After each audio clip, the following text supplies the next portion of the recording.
function of the respiratory system is to bring oxygen into the body and remove the waste gas carbon dioxide. Oxygen in inhaled air passes through the thin walls that separate the air sacs from the blood vessels and is absorbed by the blood. Carbon dioxide, a waste product of metabolism, passes from the blood across the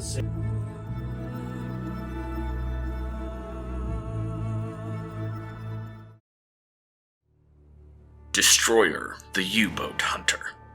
Destroyer, the U-Boat Hunter brings you an authentic and historically accurate destroyer simulation, along with gripping anti-submarine warfare set in the turmoils of the Atlantic Ocean during World War II. If you have ever wanted to serve on a World War II naval craft, then do I have the game for you. All this 40s era naval tech was pretty cool to learn about and play around with. I talked with one of my coworkers that served in the Navy who told me about how they still use a lot of it today as a type of analog backup, in case the computers make a mistake or go offline. Check it out if you're into military tech or a big fan of World War II games. For the average gamer, however, I'm going to give it a D. You can't rebind controls and everything's pretty much just thrown at you in the tutorial. It can easily get frustrating when you just start playing. Captain! Now bears 0. I messed it up! 9. I touched the thing! 400 yards. Bearing steady. After Image. After Image is a hand-drawn 2D action-adventure that emphasizes fast-paced combat with diversified character builds, non-linear levels, and a gripping story set in the ruins of a fantasy world. Hollow Knight, but with anime instead of bugs. Okay, the comparison is pretty lazy, but it's fitting. After Image feels more like a Castlevania game, however. You get several weapon and spell types, as well as different equipments. Instead of flat stat level ups, you choose your leveling path down certain trees, akin to Final Fantasy X's Sphere Grid. It's also beautifully animated and fully voiced, so presentation is on point with this one. The only real gripe I have with this one is it throws several story points and glossary terms at you right away, but you'll figure it out easily enough. After Image gets a B. While not an amazing game overall, it's good for Metroidvania and or anime fans. Oh! I got exploded. Shot me with a laser. Soulstice. Explore a dark world brimming with hidden mysteries, master a diverse combat system, and inhabit the dual forces of two sisters in a coming-of-age dark fantasy story with fast-paced action, vicious enemies, and spectacular boss fights. Soulstice is an action beat-em-up, and that's pretty much all I know.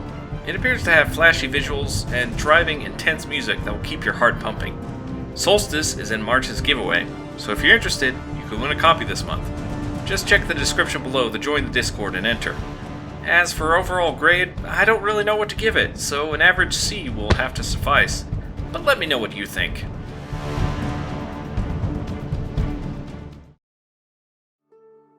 Black Skylands.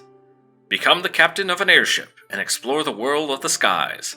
Gather resources and build powerful weapons, uncover ancient secrets, and fight beneath your ship's sails.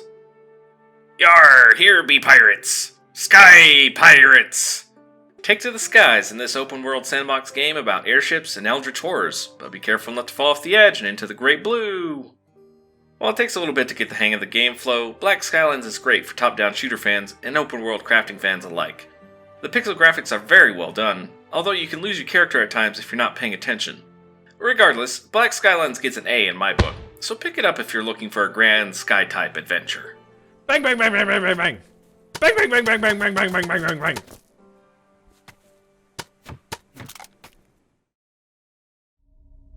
Citizen Sleeper. Role-playing in the ruins of interplanetary capitalism.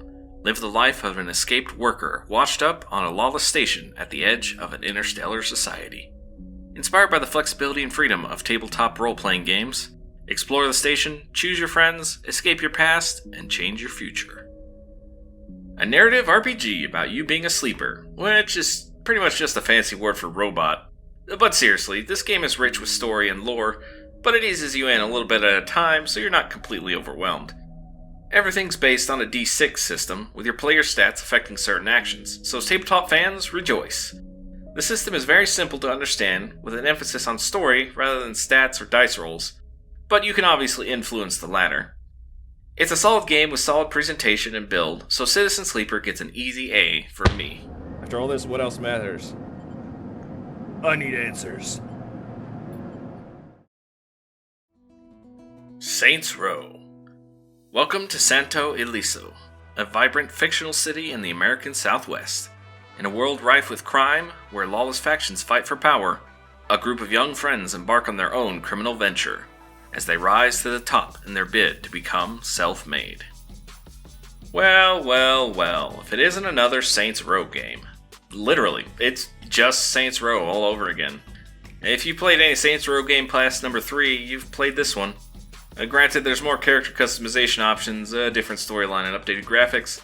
You're basically just getting the same thing with a new coat of paint on it, akin to every year's new Call of Duty release.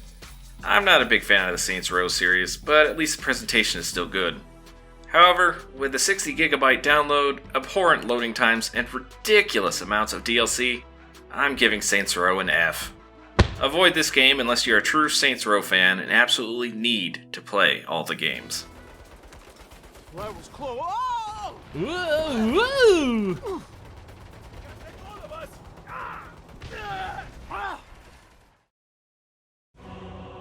Nioh 2. Battle hordes of yokai in this masocore action RPG. Create your protagonists and embark on an adventure through a myriad of locales across Japan during the Sengoku period. Utilize the new yokai shift ability to defeat even the most ferocious yokai, and be prepared to brave through dark realms created by Koei Tecmo. Nioh 2, now for PC. Now I'm afraid I can't tell you much about the Nioh series, if I'm pronouncing that right, but everyone in my Discord agrees it's the best game of the bunch this month. Nioh is described as a Souls-like game with good combat and versatility, but it has a bit of grind to it sometimes. Give it a go if you're a fan of Souls-like games, or just need a new challenge. For now, Nioh 2 gets a B. And hey, it's going to be a March's giveaway, so stop on by if you want to try and win a copy this month.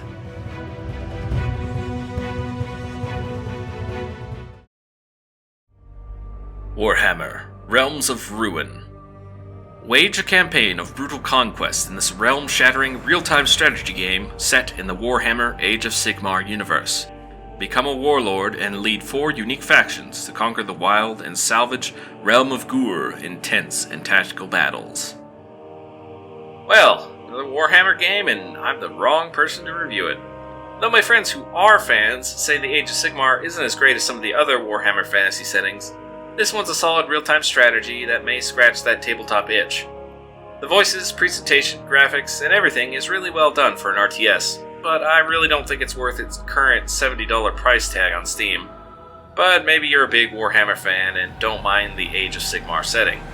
As for me, I'm just going to give it a C. It's a solid game, just not really my type. Perhaps mortals are not meant for such places. Savage Into the it rock. may be. Ah. That's its nature. Be thankful that these... Well, not a whole lot of great games this month in my opinion, but maybe something caught your eye. Just make sure to stop by the Discord if you're interested in this month's giveaway, or maybe catch me streaming on Twitch. You probably won't find me this month until I get all my recertification hours squared away, so if you'll excuse me, I need to go catch up on those. Anyway, thanks for watching, and take care. Bro.